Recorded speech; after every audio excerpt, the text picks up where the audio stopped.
I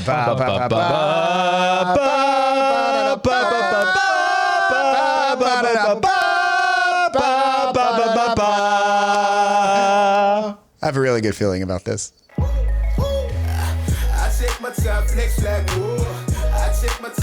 Welcome to Pop Culture Catechism, where we take a look at art from pop culture and uncover the true, good, and beautiful elements found therein. Let's get started.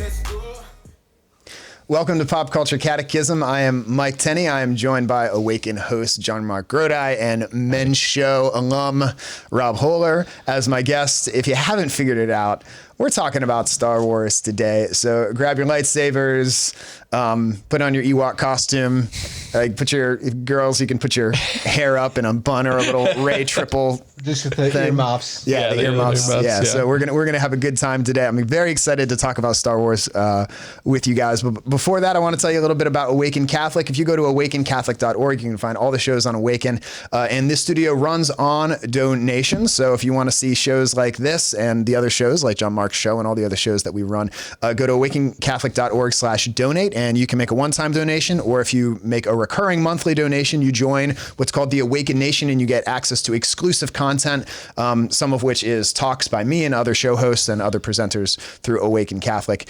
You can also download, we now have an app, the Awaken app. Go to the awakenapp.io. You can't get it through the App Store, but you can get it through this site here, and it's a free app with access to all our shows and lots of cool content. And if you're part of the Awaken Nation with that monthly donation, you also get a second tier of the app with more exclusive content. You can chat with show hosts like me and Jon Marc and Rob, and it's a good time. It's a cool place. We're getting a lot more people on the app, so that's cool. Speaking of apps, you can also help out your prayer life and awakencatholic.org by going to hallow.app/awaken. The Hallow App is an awesome way to work prayer into your life. You can do it in the car. You can, it has Lectio Divina, the Rosary, and lots of cool little scriptural meditations. I know lots of people that use it. My wife uses it every day, and she says it's transformed her prayer life. I like to do the daily examine, just a great way to look back through your day with gratitude and notice moments where God is working in your life. So that's an awesome way to help out your prayer life. If you know someone who is a Star Wars fan like us, please send this episode to them. Like, share, subscribe, rate us on iTunes and all the places you get your podcasts, and write a review. Leave us something in the comments, and let us know what topics you would like to see on Pop Culture Catechism. Those are all ways that you can help our show. Thank you so much for watching and listening. I'm excited to have you guys here. Oh, I'm excited too. You look so dark. I'm not sure looks like a Jedi robe, but you're so got the dark. Emblem here. Yeah. So I'm not sure who we're representing. He's gonna take off his hood and he's gonna have horns and Big stuff. reveal. Yeah. No, normal. I'm gonna keep it on. So we brought some Star Wars swag. Jon Marc was nice enough to bring us lightsabers. So this is legit. Like, you're not usually supposed to grab the lightsaber by its yeah. I'll go Star Killer and hold it like this. Right. So, do you guys ever play The Force Unleashed? That was a great game. Yeah. Oh, so good. Game. Oh, we don't. Man, yeah, you were right. There's probably way too much for an episode. For today, we're gonna Star Wars games some other time. We're gonna stick to like the main movies today. We're not gonna talk about Clone Wars or Mandalorian or Rebels or any of that stuff. We're gonna stick to the prequels, the sequels, the original trilogy. We can talk about Rogue One. I feel I include that as part of the original trilogy. Really. I also brought with me. So this is my Rancor toy from when I was a little boy. It's missing an arm, so you can see we played with it hard. And I brought this because it has also become one of my daughter's favorite toys. I have a picture of her playing with it, if we could throw that up. This is her with a pacifier. So she calls this Monster Baby. And there she is with a bottle, taking care of Monster Baby. She puts Monster Baby in a blanket, in a stroller with the pacifier, and pushes Monster Baby around. Basically, like, what's his name? Monster one guy Baby. Who takes care. Oh, I forget. Anyway, that one. Yeah, that one. Let us know in the comments. So, and you brought a robe. Mm-hmm. Yes. Awesome. My mother bought this for me for Christmas. Best Christmas gift ever. How old were you? So, I was 29. There you go. I also, my friend Patrick last year got me 12 pairs of Star Wars socks. So now this is may the Force be with you. And with your spirit. Thank you. And so I now wear Star Wars socks a significant amount of the time. I doubled the number of socks I have. So nice. Yeah, it's good. It's good. So guys, I want to talk about Well, first of all, how about you guys just introduce yourselves for the beautiful people that don't know who you are? So, Rob, tell the people who you are. Sure. My name is Rob Hohler. I'm married. I have a 2-year-old son who I am so excited to bring into this world of Star Wars. We've got a flip book, and he's got names down. I don't. It's pretty impressive. It's a very thorough, child-sized flip book. That's nice. So goes through all of them. So, yep. Yeah. Awesome. I'm Jon Marc Grodi. I'm a host here on Awaken Catholic. My wife and I host the show Elevate Ordinary. So I'm obviously married. We have 5 children. I am the director of the Coming Home Network International. And yeah, I live here in near the Awaken Studios in Perrysburg, Ohio. So. Awesome. And I'm Mike Tenney. I'm a Catholic speaker and worship leader, host of Pop Culture Catechism. I also have 2 children. And when I'm not doing I'm a stay-at-home dad other than that, which is super fun. And I let my kids play with my old Star Wars toys. Nice. So some people were like, oh, they're like collectors items. I was like, I did not take good care of them. Mine are all like the Rancor monster that's missing an arm. Yeah. So I assume if you're watching this, you know what Star Wars is. But if you don't, and just for a quick recap for us.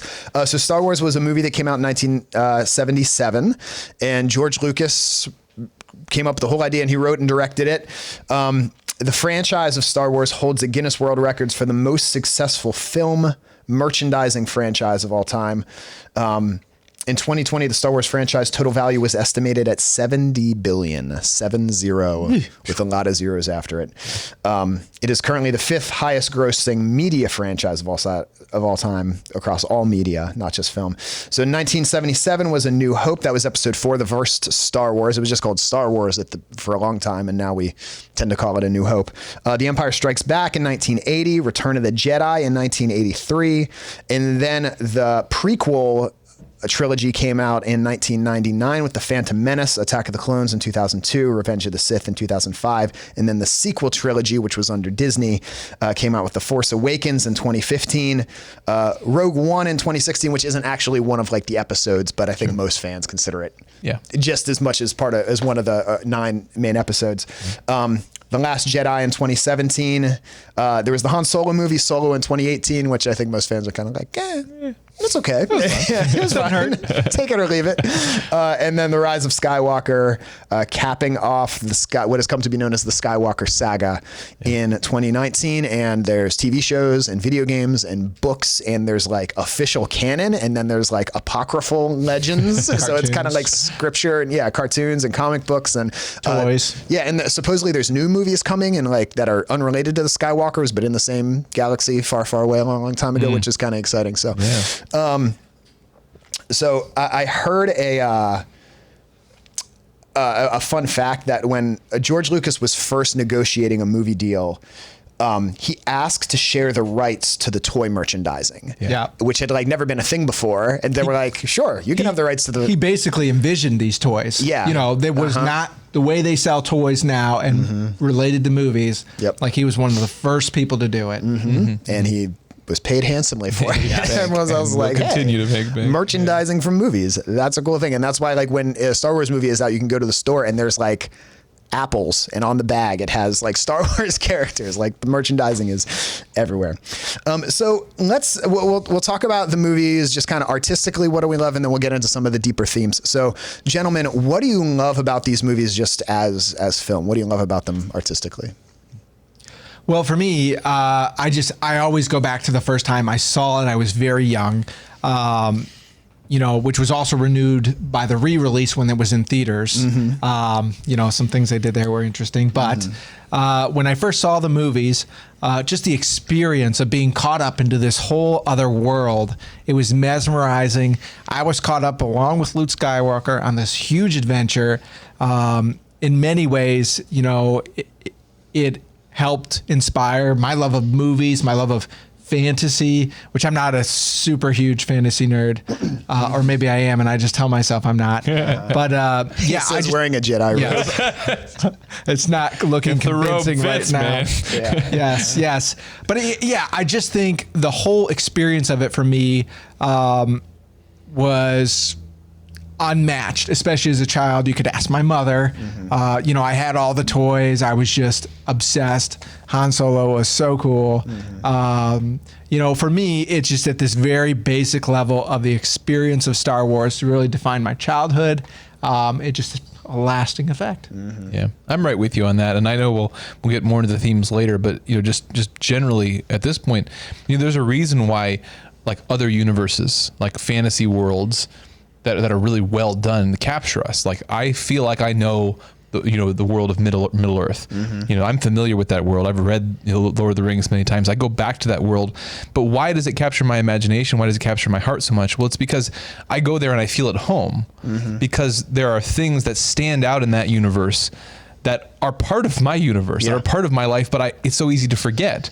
Light and dark and goodness and evil and providence and free will, all those things, it's easy to let those drain out, to become numb to those in our world. And so when we go to a universe in imagination that brings those realities, the things that make life worth living, meaningful, dramatic, adventurous, romantic, when it brings those back to the forefront, we get captured by those worlds and we return to our world, to our day-to-day lives enriched, you know, because we're reminded of what's real and true. And so Star Wars is one of those great, successful fantasy universes that presents you with, again, beyond just the words and the plot points, the whole atmosphere is the good and evil, the light and darkness, the sense of transcendence that kind of permeates everything. You know, I love the original sort of like a cowboy movie in space sort of feel to it. You know, the lone Jedi guy and the scruffy. What is he? He's a cargo smuggler. Who you calling Scruffy? Nerf herder. You know, what a fun aesthetic. But again, overall, the most thing is just this universe that you're just entranced by. So, yeah, I feel like I talk about this in every episode, but Tolkien wrote an essay called On Fairy Stories, and it's like his whole theory of fantasy and why it's worthwhile, and how Tolkien and C.S. Lewis kind of resurrected the fantasy genre from obscurity in the middle of the 20th century. He says, like, fantasy actually trains your mind for understanding the supernatural world. And it's not just allowable, it's not just okay for us to enjoy fantasy, but it's actually good for you on a spiritual level. And I've known people who, in coming to Christ, they're like, well, it's like I'm reading Lord of the Rings, except it's real. And C.S. Lewis says, like, Christ is the myth come true. And so in Star Wars, we find things that prepare our mind for the good things of this world. So yeah, he also had that great quote on escapism, which I think Star Wars fits right in line with. And it's something to, I'm going to butcher it, but it's something to the effect of, like, we, you know, it is our duty to escape from the mundane, everyday realities that, you know, escape from those things that draw us to a deeper reality. So escapism was being criticized. And he says, you know, essentially, good escapism draws us into reality even further. So we come back out of the wardrobe, and the world is the same, but we are changed. Right. Yes. It's like Plato's cave. You know, like you escape from what? Escape from the illusions. Escape from the lies. Escape from the vagaries, the surface, the rind of life. Because there is deeper stuff there. We're often blind to it. We're often numb to it. The world will constantly want to keep our eyes on the mere, you know, the mere sensual. You know, just food and drink and constant entertainment.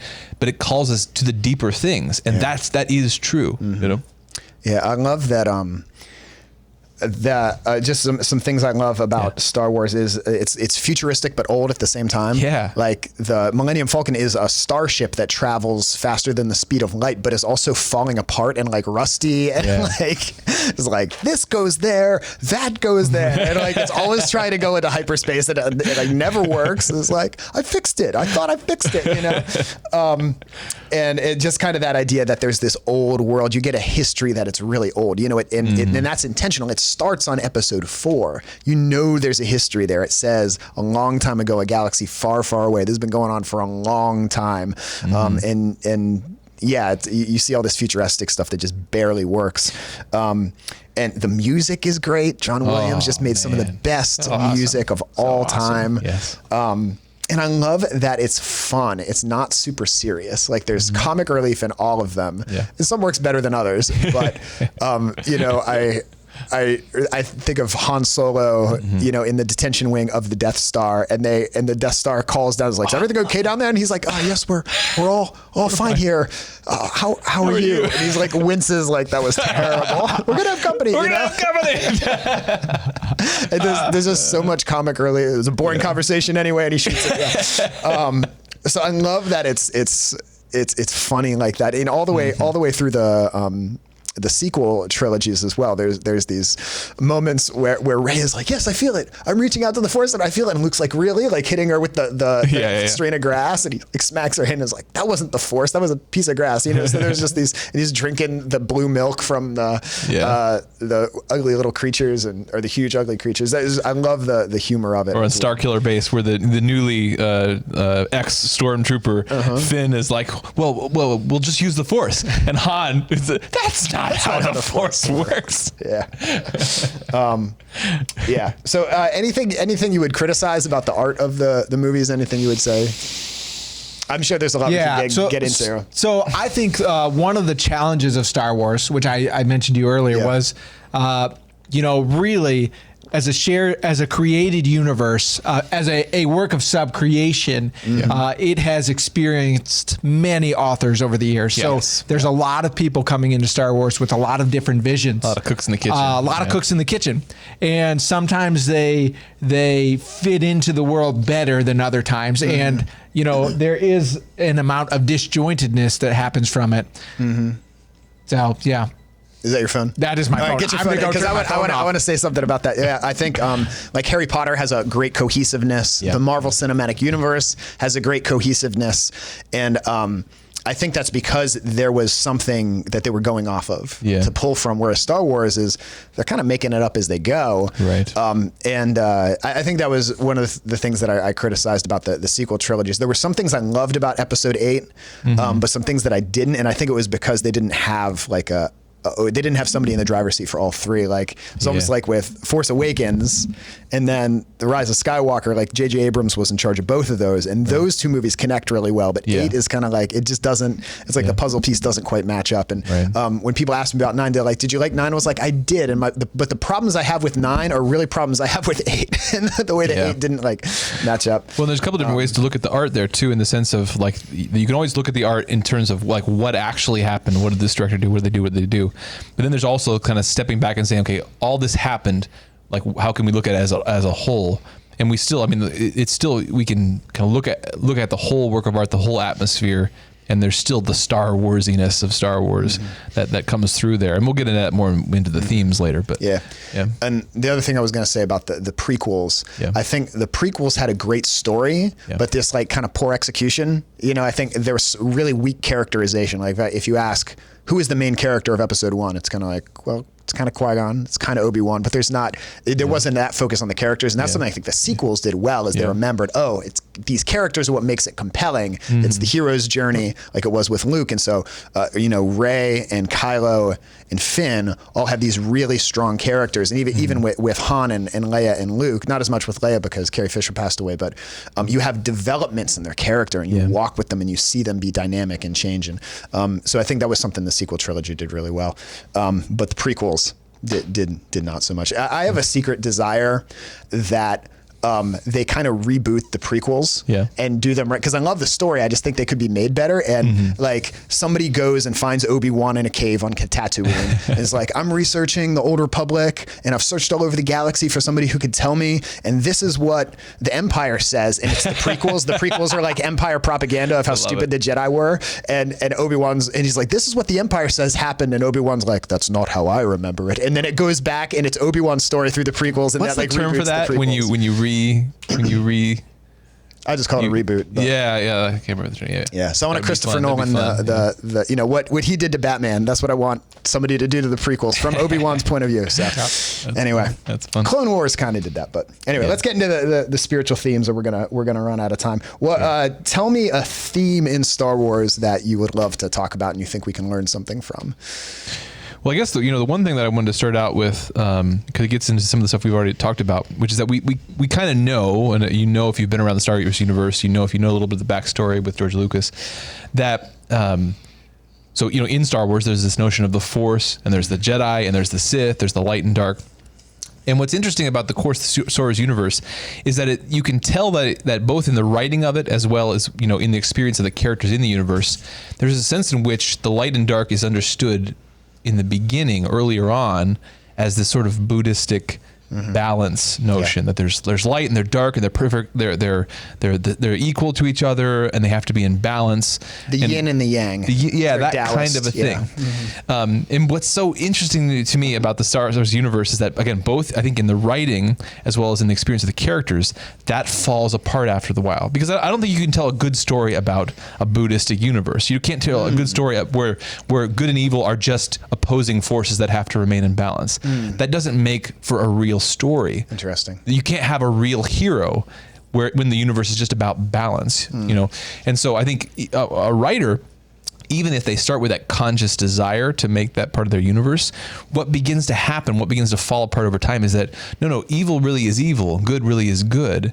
And the hero really is called not to bring balance, but is called to persevere, is called to virtue, is called to love, is called to the goodness, the light. And I think, again, what's interesting is I think that you can see that over the arc of the trilogy of trilogies into how the writers, like, despite whatever their intentions were, it still ends up that the light is the light, the good is the good. And actually, as we'll talk about later, the Force becomes more of a character in the story. But then certainly too in experience of the characters, there's lots of stuff we can talk about in the prequels and even in the original trilogy where the light side of the Force, the goodness in the universe, is sort of, again, treated in this sort of Gnostic way, this Buddhistic kind of a way. But it's part of Gnostic, meaning spirit good, flesh bad. Yeah, lots of the secret knowledge kind of stuff, the spirit good, flesh bad kind of a sense. Yeah, I mean, it's characterized as the light side of the Force is suppression. Suppressions of your emotions, your passions, your feelings, to this total stoic approach to life. And the dark side is total indulgence in your passions, your feelings, doing what feels good. Right. They're both a disintegration. Again, as Catholics, we recognize humans were made body and soul. And what it means to be a saint is not to be the classical stoic, like some of the Jedi are portrayed as, especially in the Old Republic, nor is it to be the completely let loose Sith, where the passions rule and give you power. The passions just rule and make you powerful. What the saint is one where the person is perfectly integrated. Their passions are guided by their reason. Well, and isn't that a kind of balance? Isn't that a sort of temperance, prudence? Well, again, Christian virtues? Is it a balance or an order? I guess it depends what we mean by the word. Yeah, Augustine and Plato talk about the well-ordered soul, where you don't repress your passions, but your passions serve your intellect rationally. So my passions tell me I'm hungry, and my intellect decides, yes, it is a good time to eat, and I'm going to eat a well-balanced thing. Whereas if my passions rule my intellect, it's burgers and Krispy Kremes, and that's all I'm going to eat, to the point where it's unhealthy. That would be out of balance. And so the way you fix that is not by repressing your hunger, but by channeling your hunger in the right way. And so that's the well-ordered soul. That's the balance. So I agree with you, like in Taoism and Confucianism, Buddhism, there's the more Eastern philosophies. There's this sense that evil and good are equal and opposite forces that have to remain in balance. Whereas the Christian understanding is dark isn't a thing. Right. Evil isn't a thing. It's a lack of a good. So it's an absence. Yeah. So darkness isn't a thing. It's a concept we use to describe when there's no light.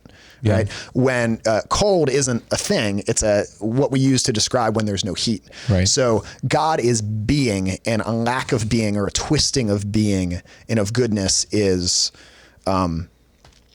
evil. So like the devil isn't an evil God in opposition to the good God. The devil was a good angel, a good creation with superior intellect and goodness and beauty, who then was fallen and twisted. Yeah. And so that's I think is a fundamental difference between kind of the more, again, Eastern, as it kind of was traditionally called, a way of thinking about good and evil, and the Christian way of seeing good and evil. That's a real challenge in how the movies were written, because I think ultimately, the movies betray their own internal philosophy and lend towards that Christian understanding. Yeah. You know, and many authors contributed to that whole process. Yeah. Well, and part of what goes on there is that, so in the more Eastern philosophies, we would, as Christians, there's aspects that we would disagree with in how whether they accurately describe the universe, like the big picture of things. But certainly, like, we recognize experientially, phenomenologically, that there's the truth there is in, like, the human experience. Like, we're fallen human beings, and part of wrestling with that fallenness does involve a sort of grappling with the light and darkness, and that's certainly an aspect of that is true and runs throughout the Star Wars universe. Especially, I think in the new trilogy, there's a lot of this theme of having to confront your own darkness in order to like have this resurrection. You know, to overcome it, you have to, like, Rey has to confront her past. She has to confront her lineage. She has to, as does Luke. They do. Yeah, they have to face it. They have to challenge it in order to overcome it. And so it's not that the evil and good are presented as equal things, but that, no, we all have some of that brokenness inside of us. And to grow, we can't ignore it. We have to face it and overcome it and purify it. Yeah. I think that it's very, well, so an interesting thing, I forget who pointed this out to me, but somebody pointed out that in the original trilogy, they never talk about the light side of the Force. It's just the Force and the dark side. Yeah. And it was, I forget whether it's in the prequels or the sequels. I think it's even in the sequels is the first time you ever hear reference to the light side of the Force. It was always just the Force and then the dark side of the Force, which is kind of an interesting take on it. Yeah. But I think a lot of people kind of understand the world kind of like the Force. Like maybe somebody believes in God, or maybe they don't think about it that much, or even if they do believe in God, they see God kind of like the Force. It's this mysterious presence that some people are tapped into, but most people are kind of, you know, unaware of in their day-to-day life. And, you know, people say, oh, I'm putting good vibes out there for you. You know, send me positive thoughts. You know, they say I'm thankful without thinking like what they're thankful to. Right.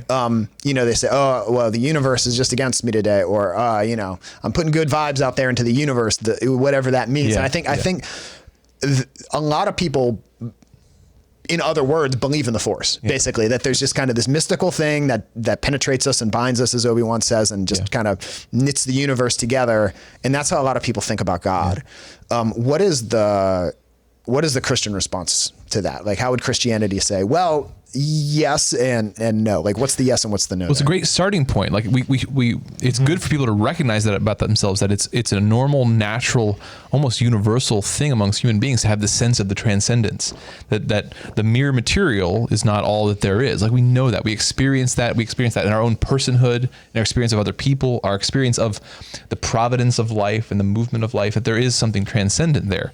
And I would say that's a hats off to George Lucas, who, you know, was a man of some sort of religious belief in God. You know, one of the things he wanted to do through the trilogies, inspire mystery. And, you know, he very much did that. You know, he made those spiritual realities more visible, which now everyone's going to stand in front of a grocery store and lift their hand up and open the doors. It doesn't work like that in our world. Love doing that. But that's just a start. Yeah.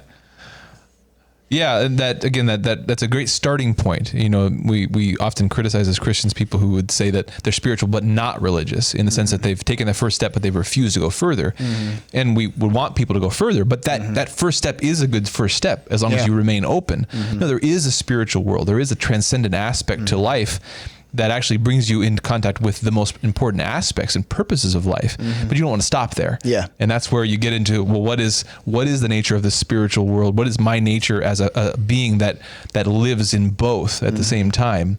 And what is it here for? What am I to do with it? Yeah. And I think people recognizing the work of the Holy Spirit in their lives. They probably wouldn't, most people probably wouldn't describe it that way. Right. But then the next step is, not only is there this mysterious, numinous, spiritual, transcendent presence in my life, but also there's a loving Father. There's a personality out there who ordered the universe and made me and loves me and loved me enough to come down to earth as the Son and suffer the same things that I suffer and accept all the evil and death of the world and conquer it on the cross so that I can be redeemed of my brokenness. And so it's almost like they have a glimpse of one part of the Trinity, kind of that mysterious experience of the Holy Spirit. But then, like, as Christians, we know there's another step. There's this call to mission that Jesus calls us to be part of his mission. There's this relationship where we are loved and we're called to love in response and called from that to love other people. So there's I think you're right. Like it's a good first step, but it's not. I think what I would say as a Christian to somebody who kind of believes in the Force without actually saying they believe in the Force, but just kind of saying, "Oh, I'm putting good vibes out into the universe, or I'm spiritual," not really is. I would say it's not that that's not true. It's that you only have a piece of the truth. Like it's not true enough. There's something deeper there. Right. You had a great quote on your show. Elevate Ordinary. Yeah, when you were talking about the fear of the Lord. Yeah. Do you have it? I do have it right here. It's one of my favorite quotes for C.S. Lewis. And it goes with what we were talking about, but also gets into one of my favorite aspects of the new trilogy. So C.S. Lewis writes, "An impersonal God, well and good. A subjective God of beauty, truth, and goodness inside our own heads, better still. A formless life force surging through us, a vast power which we can tap, best of all. But God himself, alive, pulling at the other end of the cord, perhaps approaching at an infinite speed, the hunter, king, husband, that is quite another matter. There comes a moment when the children who have been playing at burglars hush suddenly. Was that a real footstep in a hall? There comes a moment when people who have been dabbling in religion, man's search for God, or maybe spirituality we might put in there, when they suddenly draw back. Supposing we really found him. We never meant it to come to that. Worse still, supposing he had found us." Yeah, and I can't tell you how many times I've experienced that in my own life. Like in high school, when I was getting involved in my church, my youth group, it was my first time going to Catholic school and taking religion class, and became friends with some awesome Protestant Christians who got me reading the Bible. And it was the first time, even though I'd gone to church, it's the first time in my life, like, whoa, holy crap. There's something to this. There's something, and I don't know what it is, but there's something. And I've seen so many teens that I've worked with through the years. We take them on retreat, we take them on mission trip, we have them work with the poor, we take them to adoration, and they have this powerful experience. Yeah. And then there's a choice. Yeah. Once you've had that experience, you've been in the wardrobe, you know that Narnia is real, or there's something. It's like, all right, what do you do now? Now, do you change? Do you go forth and live a changed life and continue with that? Or, spoiler for the Chronicles of Narnia, if you've never read the Chronicles of Narnia, skip forward 30 seconds. Do you become like Susan, who's just like, oh, that's a silly game we used to play? And I've seen so many kids come back from retreats and be like, oh yeah, that was just the retreat high. Yeah, it wasn't real. And they go back to living how they were, And going kind of back to your point, so Star Wars starts with this, it's a spiritual reality that we can manipulate. We can use, whether for good or for evil. And as it progresses through the series, and most definingly through the new ones, the Force has this will. It approaches Rey. It is actually an active that was me. I used the Force. Right, wow. Amazing. The Force has a will, you were saying. Yeah. So it does become a more personal thing. Yeah. Yeah. Throughout that new movie, The Force Awakens, is where this point really comes home. This sense of the light side of the Force. I mean, even up to that point in the Star Wars universe, there is this sense where the Force isn't merely something to be manipulated. Even by the light side, that there's a sense of reverence, the sense of needing to cooperate, needing to go. Like there's a providence here. But it really becomes particular and upfront in The Force Awakens. We have all these moments throughout that movie where different characters are touched or called by the Force. We have Finn having this inexplicable coming to a sense of morality and conscience. And he flees that he can't be part of the Empire anymore. Brainwashed his entire life. Right, he's got nothing, but he had a sense, he had a call. Same with Rey. She has this sense of calling. She doesn't know what it is. She doesn't know where it comes from. And what's the weird little alien lady who gives her advice? Maz. Yeah. She gives her this little bit of catechesis. That's the light, and it's calling you, and but each of the characters also has this. This question of how they're going to respond, whether they're going to respond to this call. Because again, as Lewis's quote points out, this is not just a power. This is not a power we can manipulate. This is a power that calls us, but then also expects things of us. Yeah. There's a purpose for the calling. And maybe this is really obvious to point out, but even the title of the film, The Force Awakens, right? To say that the Force was asleep or an inactive participant in the background beforehand, and now it's entering into the scene and making things happen. Which isn't, it's not that had never happened before in the films at all, but it has been laid bare in the new newest trilogy. Yeah. Absolutely.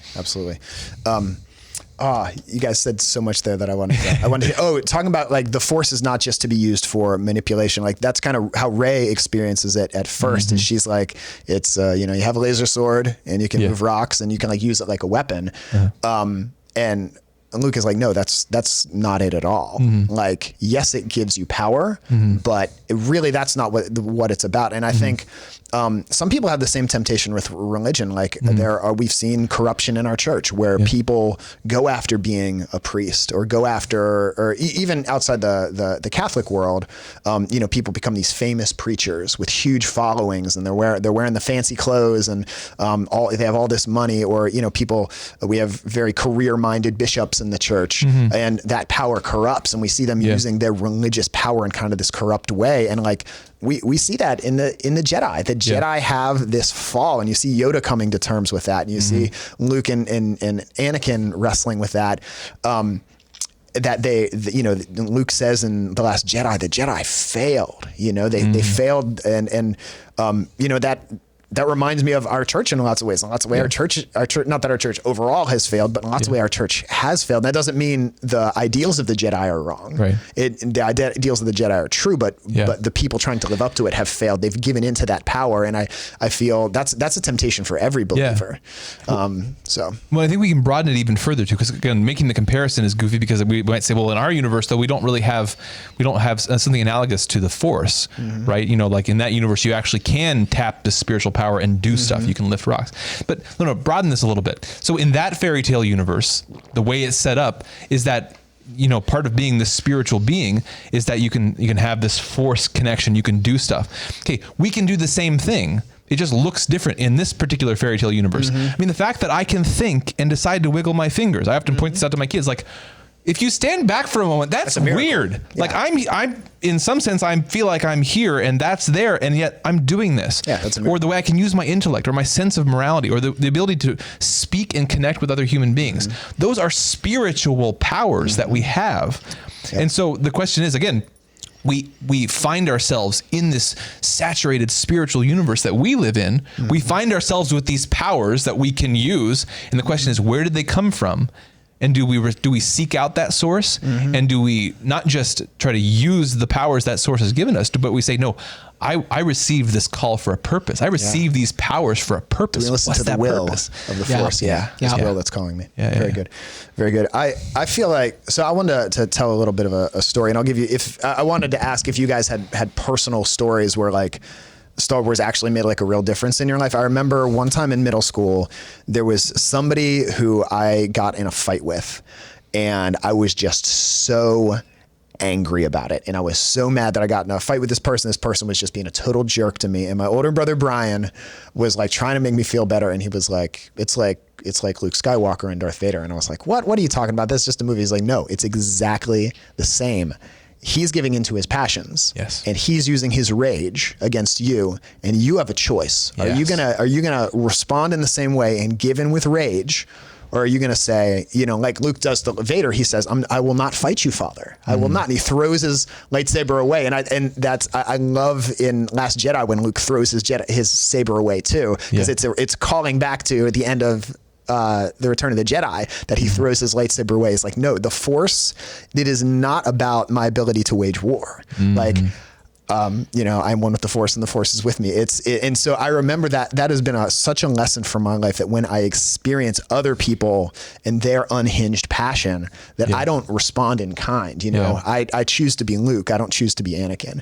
And that's been such a deep lesson for me. And as I got older and studied more theology, I got into Ignatian spirituality, St. Ignatius Loyola, who founded the Jesuits. And he talks so much about the discernment of spirits, the discernment of the good spirits that are speaking to you and the bad spirits that are speaking to you. And, is this coming, it was what you're feeling and what you're experiencing and thinking, is it coming from a place of consolation? Is it coming from a place of desolation? And how do you follow that? How do you listen to the will of God or listen to the will of the Force? By the way, if you're interested in that, you can download the Hallow App by going to hallow.app/awaken and learn all about it. Sit like a Jedi and learn to be in the presence of God. Learn to learn the will of the Force. Exactly. So do that.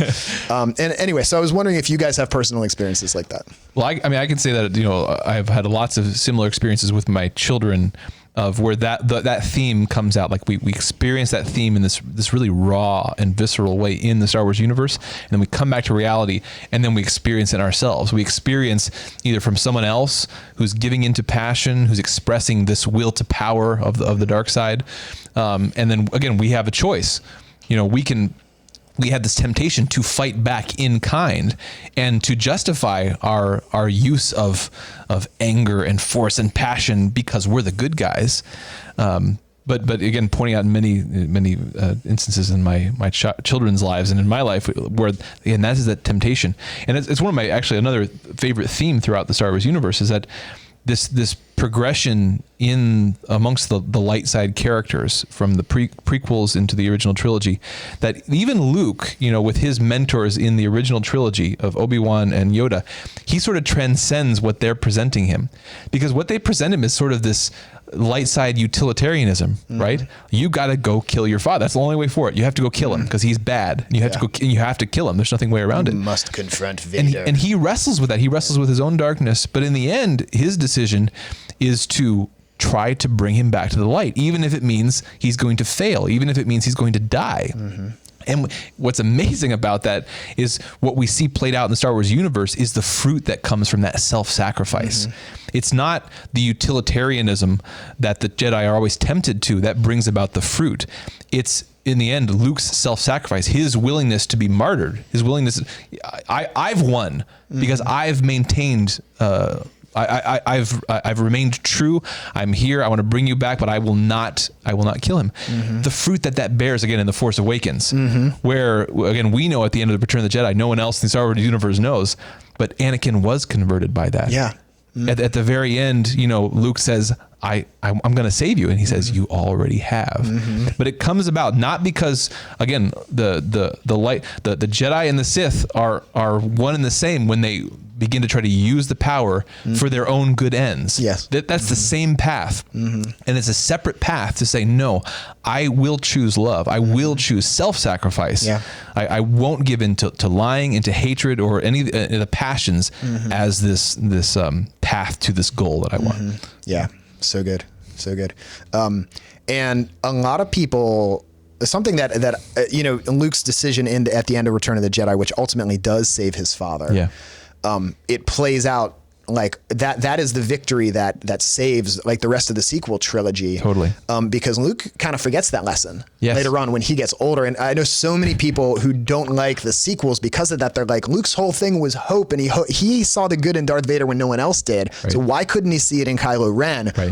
And and it was just for a moment that he lost it. But I've been like, one of my friends was talking to me, and he's like, you're a teacher. Would you ever want to kill one of your pupils? And I was like, no, I wouldn't want to kill one of my pupils, but like, I totally get as somebody who taught for years and years and years. I have seen teachers who, in the beginning of their careers, were idealistic and saw the good in each student, and it's easy to become jaded. One of my friend John, who's a master educator, he always says teachers get better or they get bitter, and I've seen so many teachers that over the years they get bitter.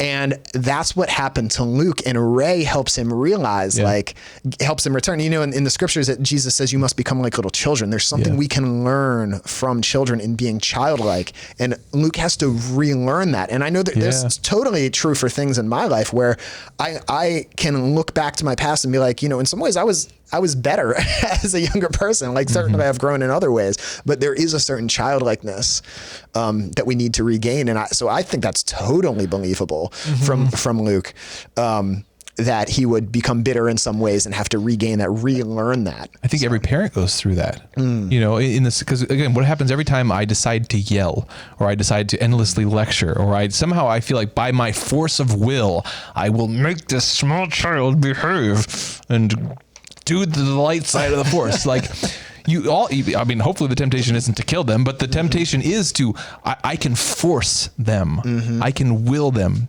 And that's not the way. That leads you to this place where you are ineffective, and all you are is an anger ball, and you can't do anything.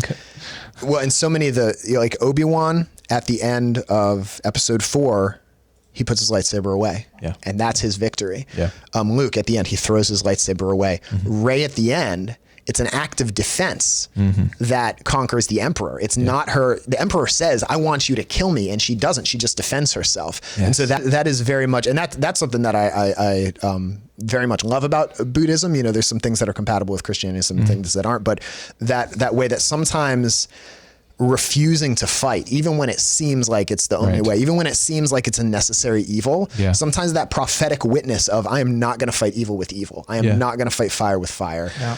As Dr. Martin Luther King Jr. said, you know, evil can't conquer evil. Only good can do that. Yes. There is like, it's kind of ironic, or maybe it's not ironic, maybe it's intentional, but the whole Star Wars, like they're perpetually at war, and that act of peace, that act of sacrifice is the only thing that brings peace. Right.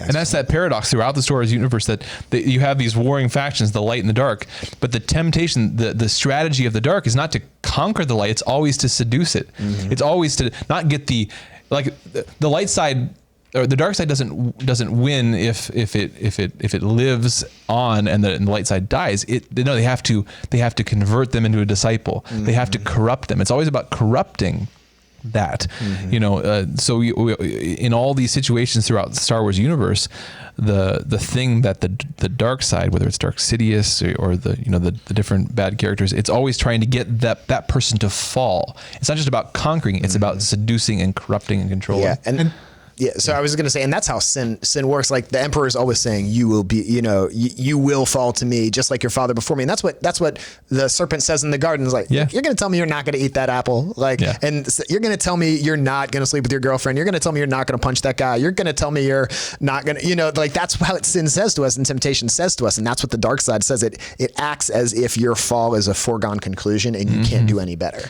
And that's what's kind of so great about The Force Awakens too, though, when the Force goes on the attack. You know, it's calling the stormtrooper out of the battle. You know, it then becomes, or like the temptation of Kylo Ren, you know, they call it a temptation in it. You know, they almost do like a screw tape. Temptation toward the light. Towards the light. It's so, But really it's the proactive will of the Force who is battling, you know, the absence of the light and the presumptive intercession of the saints there, because again, he doesn't, and Kylo Ren doesn't know that Anakin Skywalker, Darth Vader, whom he reverences, whom he speaks to as the dead, the effigy of the fallen Dark Lord. He doesn't know that he ended his life. Came back to the light. He came back to the light. And so he's feeling this pull to the light side as he's, in a sense, we might say, praying to his grandfather who came back to the light in the end. And that's one of the themes of Star Wars that I think they do so well is the intercession of the saints and the reality of eternity.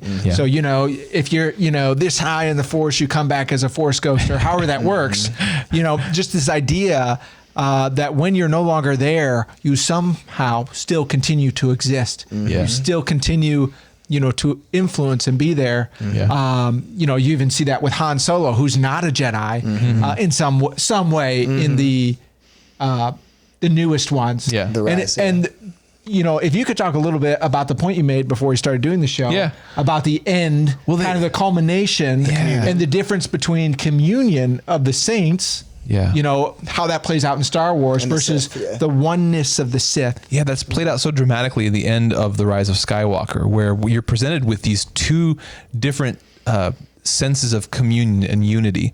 In the Sith side, again, the dramatic climax of Rise of Skywalker, you have the Sith Lord who turns out is not dead, and you know, there's in the scene he's surrounded by these hooded figures, and there's this sense again, he wants her, he doesn't want to kill her, he wants her to be corrupted and to be the next Sith, so that, what does he say, so that all the Sith, you know, past and present, their spirits sort of channel into her. It reminds me of Screwtape and Screwtape Letters talking about the diabolical unity of hell, which is completely contrary to the unity and communion of heaven. In hell, all individuality is squashed into a perfect, you know, diabolical unity of control. You know, there's a sense of individuality being blotted out and it all coming under a power, a slavery. And that's contrary to the unity and community of heaven. Yeah, we're called to this ultimate, intimate community with God, but it's a community of the Trinity where the persons remain remain individual. We're in communion, but we remain ourselves. And so it's this holy community. And again, at the end of The Rise of Skywalker, we're presented with, on the one hand, she's being tempted by the Emperor to become a Sith and to enter this weird diabolical unity. Versus she has this sense of the communion of saints. She hears the Jedi speaking through her. There's a peace there. There's a light there. There's a love there. And that's what she chooses to connect to that communion. Well, and we were talking before about, people who would say that they're spiritual but not religious, or who think there's something out there in the universe and they're thankful for something, but they're not exactly sure what. Or maybe people who have had an experience with the Holy Spirit, but they haven't gone deeper. And, if maybe viewers, maybe some of you feel like that, where there's something out there. Maybe you've had some good experiences of church, some bad experiences of church, but you don't want to belong to a specific, denomination or something like that. Like, I think, we can learn a lesson in Rey is, if you look at the Sith, there's very few of them. They try to do things generally on their own. There's the rule of two, where there's the master and the apprentice, but there's not really any more than that. Sometimes there are some followers of the Sith, but what Rey chooses is community. Like, there's a community where you each can be your own individual.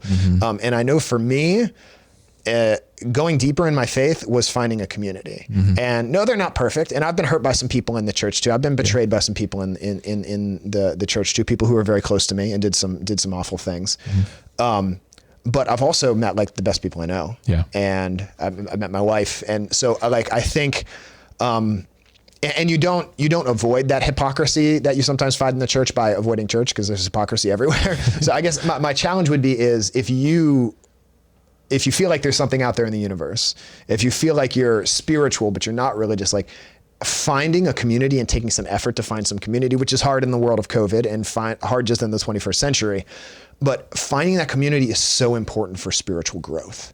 Like, you are a Padawan, you need a master, and I'm the same way. I need a master. And even Jesus had disciples. Even Jesus needs a community. I need a community. So. It's another theme there that, especially throughout the sequels, really plays out, which is that even amongst the light, the good guys, the good guys fall when they're not grappling with their own darkness. When they're not coming to terms with, no, I am a sinner. What's wrong with the world? As G.K. Chesterton answered, I am. I am what's wrong. I have to start with my sins, my darkness, and not plank in your own eye, not the speck in the other person's eye. And it's not to embrace it. It's not to give into it, as the temptation is with the dark side, but it's to confront it and to transcend it. And again, that transcendence is also not a throwing off of passion, becoming this sort of stoic, robotic person. It's grappling with the dark and it's overcoming. It's making a choice about how to respond to it. And there's so many neat examples of that especially the sequels, where Rey wrestles with that, where Kylo Ren wrestles with that. And again, especially seeing the fruit of self-sacrifice. We talked about Luke's, but there's the moment in The Rise of Skywalker where Leia, in this spiritual act of she sort of gives up the Force ghost, if you will, in sort of reaching out to both of them and reminding them who they are, and reminding them that they can come back to the light, even though they're both kind of mired in their anger and their fear. And it works. Her self-sacrifice draws them back to the right path. Super cool. Who's a character that you just feel like you associate with, or you just love? Is there a character that you love and that you learned from, that you feel like is you, or anybody you want to talk about that we haven't talked about? Or Well, I mean, I guess I personally love Han Solo. Always have. It's even since I was really young. You're a bit of a rogue. Yeah, he's not a good guy, but he's a good guy. And I think that's just something I identify with. Yeah, there's a humility with him that I have to agree with you here. His is one of the most interesting story arcs, character arcs over the course of the series, because he starts as this real, kind of sleazy, agnostic, very worldly, in it for himself, selfish, who kind of comes along for the ride in the original trilogy. I'm in it for the money, princess. He is, but there's also an honesty there. He's not pretending to be anything other than what he is. Like, he's just very straightforward. Now, this is what I am. And then when he begins to be friends with these people. He's very straightforward about that. Yeah, I'm back. Like he's all out on the surface, and there's a certain humility and simplicity to that. Absolutely, that allows him to grow. And it's kind of I would say the great sinners make the great saints. I think he had passions. He lived by those passions, but he also I don't know. He had a great heroic arc. Yeah. I love the ending of that arc. So and there's spoilers here. Well, and the self-sacrifice at the end. Totally. Yeah. And again, that's very like the non-violence. He chooses not to attack his son. He just knowing that he might get killed, he meets his son on the bridge, and that redeems Kylo in the end. I love that moment because again, what Kylo wants, what the Dark Lord moving Kylo wants, Kylo's trying to kill that remnant of good in himself. He's trying to flee from the light. That's so interesting about his character. He's trying to flee from the light. Yeah. So we have that moment where, in this act of violence, he believes he's going to be able to finally sever himself. I can finally just I'm gonna follow this dark side of the Force. And if he had killed his father in that moment, and Han Solo had reacted as Han Solo probably would have in any other circumstance, snarky or getting back at him. Yeah, if he tried to fight him. But in that, he has this moment of compassion, even while his son has done this. There's this moment of tenderness, and so the dark side is completely frustrated in that moment because it did not get what it wanted. It did not get this. He's doomed by love. Yeah, it's almost like the prodigal son. The prodigal son goes to the father and is like, "Father, I can't wait for you to die. I want my inheritance now. I got some some prostitutes to hang out with," and the father gives it to him. Yeah. And he goes and he wastes it, and that's like that moment where Han Solo is on the bridge and he's like, "I know what I have to do, but I don't know if I'm strong enough to do it." And Han Solo is just like, "I'm here.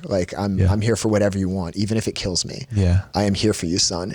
And that moment is what redeems Kylo. It's so right. Well, and he's given that final reconciliation in the third that third movie where he is able to encounter his father again, and his father is able to remind him that even now, even though that's happened, even now you can come back. It's not too late. You can. Yeah. And Kylo's trying to convince him. He's like, "I killed Han Solo." It's like, "Did you though? Did you?" Or did he get you? That's not. I mean, that's another thing that runs throughout the Star Wars is that it's not the merely physical life. That's not the last and most important thing. It's the life of the. It's the life. It's the good and evil. Dying isn't the worst thing. It's losing your soul that's the worst thing. And doesn't Leia ever even say at some point? She says, "No one's ever really gone." Is that Leia who says that? I think so. I think it is. Yeah. I love Rey. I know a lot of people say, "Oh, she's a Mary Sue, she's overpowered or whatever," but I love Rey as a foil to Luke because Luke is like, "I want to get off and have an adventure," and and he kind of sucks at first. He's a pretty good pilot, but he's not that great at first. Whereas Rey is like super capable, super competent. She doesn't really think about it a whole lot, but she's like, "No, I want to stay here. I don't want to go off and have an adventure. I need to just stay here and do my scavenging or whatever." And so it's such a perfect foil to Luke, someone who really wants to be a hero, but it really has a lot of growth to do before he gets there. Whereas Rey, who is totally capable of being a hero, but is really reluctant to embrace her calling and her vocation. It's almost a lack of understanding too. That was her big thing. She didn't know. Yeah. And a fear, a lack of identity. She didn't know who she was or her family. She felt so disconnected. And, so I love Rey and just her growth and her struggle with the dark side. And am I defined by my parents? In my lineage, am I defined by that or can I break free from that? And, just such cool stuff. Yeah. So, other characters we need to talk about. I love Palpatine. Yeah, he's such a good character. I mean, you hate him, but aren't those the best villains? The villains that you love and hate at the same time. In the prequels, something the prequels do really well is Palpatine. Yeah. He is just so smarmy and if you. After having seen episode 9, I went back and watched episode 3 and some people were like, "Oh, they shouldn't have brought the Emperor back," but watch episode 3 and then watch episode 9. It had to be that way. Yeah. I feel like it had to be they're laying all the groundwork in episode 3 for episode 9. And it ties everything together so well. The only problem with it was they didn't do the work in episode 1 and 2 to bring him Right. back. Yeah. You know what I mean? It was like, oh, and he's back now. In 7 and 8, you mean? Or so, so sorry. So sorry. Well, there's an interesting theory.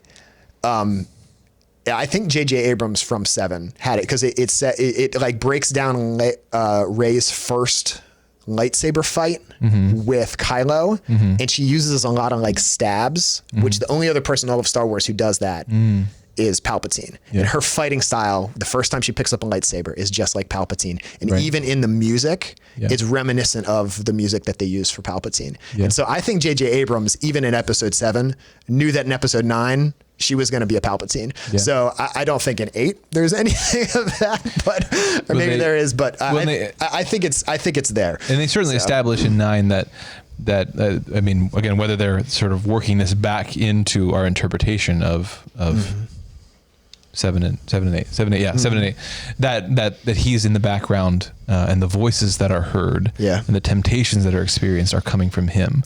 You know, a lot of the experience of Rey, a lot of the experience of Kylo, it makes more sense than when, and again, this is another piece of the spiritual reality we bring out. If Palpatine is the image of the devil, you know, that we often walk around without a notion, without a sense of the reality of the spiritual life. We're always vulnerable to temptation, to the screw tape, to that voice on the shoulder, you know, that however comical that may be portrayed in the media, like that is a real thing, that there is a voice telling us you're not enough, a voice telling us you have to take power, you have to take this into your own hands, you can't trust, you can't be dependent, you can't love.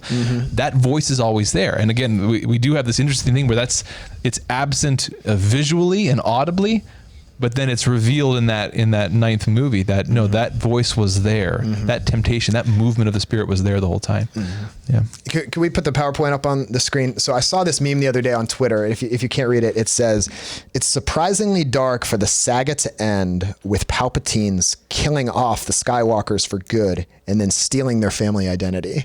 And I hadn't noticed that, but I also think they're missing something, is that it's not the Palpatines conquering the Skywalkers, it's actually the Skywalkers conquering the Palpatines. And adopting. It's the spirit of adoption. The spirit of adoption. And it reminds me of like the early church. Like in the early church, who was the main oppressor? It was the Romans. They were leading Christians into the Colosseum to be eaten by lions, and the great martyrs of the early faith, Felicity and Perpetua and St. Lawrence and all of them.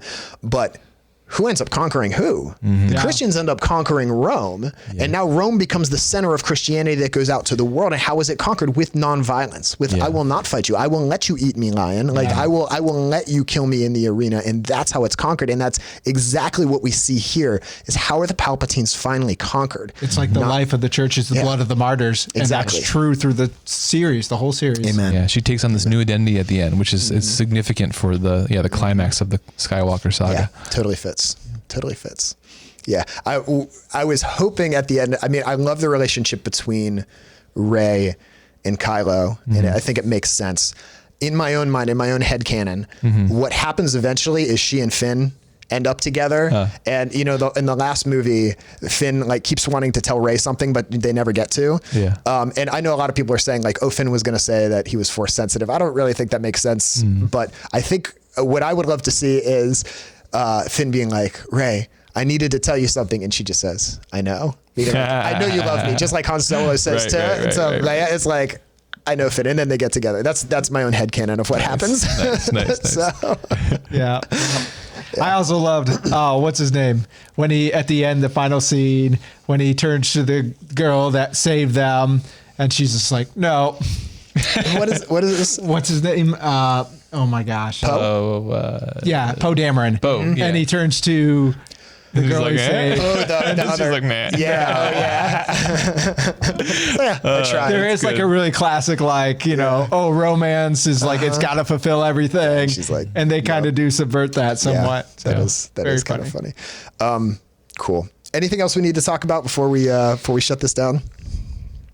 I guess just, you know, a final word going back more to the overall craft of the Star Wars universe. We talked a little bit beforehand about, you know, we can talk about the individual details, individual lines, characters, plot points, those kind of things. But if we step back, you know, again, one of the amazing things about the universe is just the sense of the whole universe. And we were talking before about this word that's come up in some of the books we've read of the Donegality, and that refers to a particular town in Ireland. And I think C.S. Lewis coin this term, but that particular town has a particular feeling, a particular atmosphere and ambiance. And if you've been there, the Donegality of Donegal. It's almost like if you've been to New York, you know what New York feels like. You get the whole thing.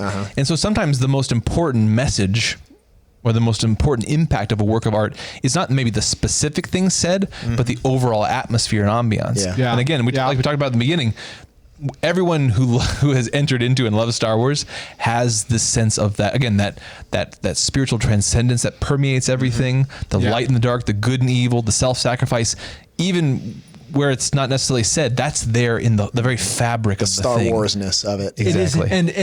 The idea of creation and subcreation, it really is a thing. Yes. Star Wars has become very real.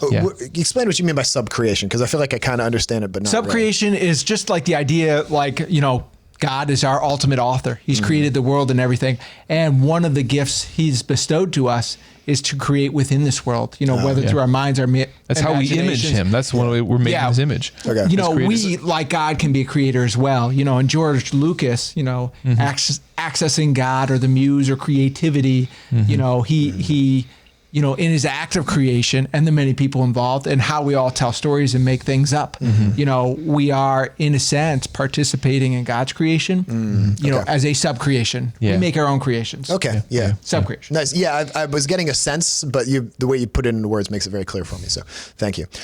If I said, we're going to pause time right now for the next 3 hours. And the only thing, like Jesus comes into the room and says, I want to give you a gift, a grace from my heart to yours, is you have 3 hours to watch any of the Star Wars movies right now. You have to pick one you want to watch right now. Which one would you watch? I think I'd go, just because now that we've talked about all this, my juices are flowing. I'd love to go back and watch The Rise of Skywalker again, because it's not necessarily my favorite one, but it's where so many of my favorite aspects of the Star Wars universe come together. The characters, plot points, themes, they're tied up, in my opinion, nicely in so many ways. And I'd love to see those culminations again. I would, if we had to stick to movies, I would probably be The Force Awakens again. Force Awakens is maybe my favorite. Yeah. I think that would be the one I would choose to, is just The Force Awakens. I think it's done so well. And one of the things that I think they captured again, which we hadn't had, the prequels kind of lost some of the Star Wars-ish. That Star Wars-ality, Donegality of Star Wars, what Star Wars is. Thanks to CGI, primarily. So, and at some point, I would love to. I think we're going to do an episode on Clone Wars or Rebels and maybe The Mandalorian. We'll get into some of that other stuff. I really had to stop myself from talking about Ahsoka Tano a couple times, because I was I want to talk about Ahsoka, but we're not gonna do that. So we'll do that another time on this show. So.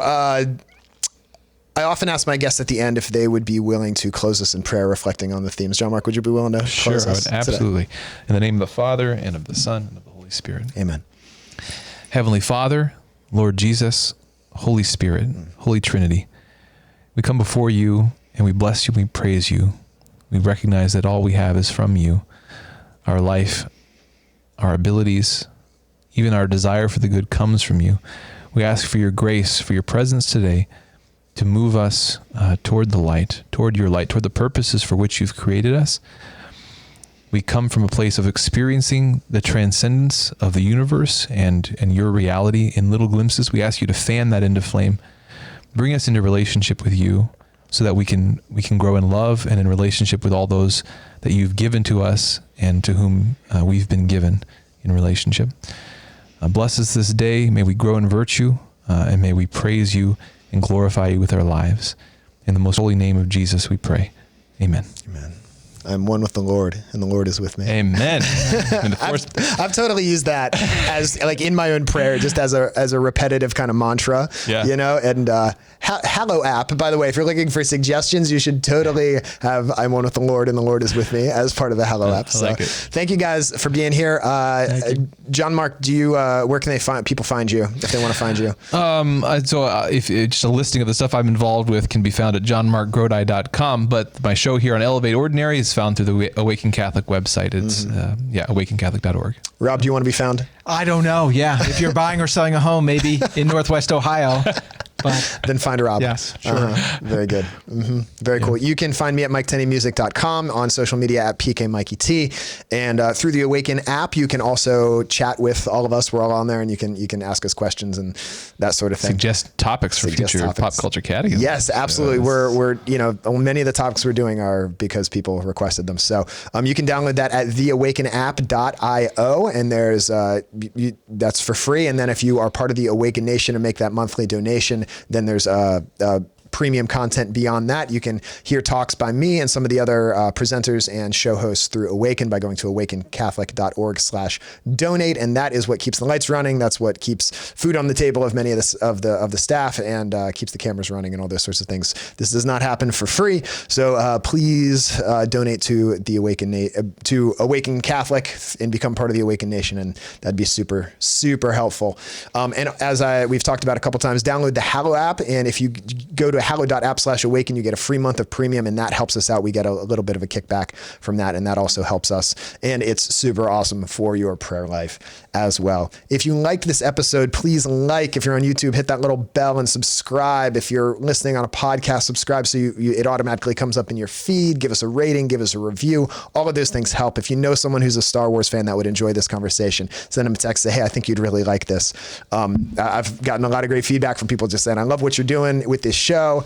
And, so refer this, that all those things help. So thank you for watching. Oh, my Kyber crystal's not working. Pop Culture Catechism. Use the Force, Jon Marc. Use the Force. May the Force be with you. May the Force be with you. And with your spirit. This show and all media on Awaken Catholic is made possible by the Awaken Nation and the Hallow App. The Awaken Nation is a community of people like you who support all things Awaken for as cheap as a cup of coffee a week and get access to exclusive content. Learn more by visiting awakencatholic.org/donate. Hallow is the only audio-guided Catholic prayer app focused on contemplative prayer and traditional Catholic meditation such as Lectio Divina, Daily Examen, and the Rosary. We here at Awaken all use Hallow every day and love it. To learn more or give it a try, visit hallow.app/awaken.